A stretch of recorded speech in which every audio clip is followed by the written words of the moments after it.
عمر جب دنیا سے گئے تو 80 دینار کا قرضہ تھا، 22 لاکھ مربع میل کا حکمران، اور اپنے بیٹے سے کہنے لگے بیٹے کوشش کرنا تیرے خاندان والے مل کے میرا قرضہ اتار دے، میری قبر پہ بوجھ نہ رہے، اور اگر خاندان والے مدد نہ کریں تو میرے دوستوں سے بات کرنا،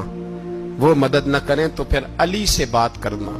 ان کا پیار آپس میں اتنا، اور تو اختلاف ثابت کر رہا ہے۔ 80 دینار کا قرضہ چھوڑ کر حضرت عمر دنیا سے گئے اور جاتی دفعہ کہہ گئے میرے بعد میرے بچوں کو حکومت کے مشورے میں بھی شامل نہ کرنا، حکومت کے مشورے میں بھی میری اولاد شامل نہ ہو۔ اتنا بڑا شخص اتنا بڑا رنگ دے کے یکم محرم کو جب عمر فاروق کا وصال ہوا تو بیٹے سے کہنے لگے اماں عائشہ سے جا کے کہو میرا بھی نبی پاک کے روزے میں دفن ہونے کو دل کرتا ہے۔ ایک قبر کی جگہ ہے اماں جی نے اپنے لیے رکھی ہے، بخاری ہے، بخاری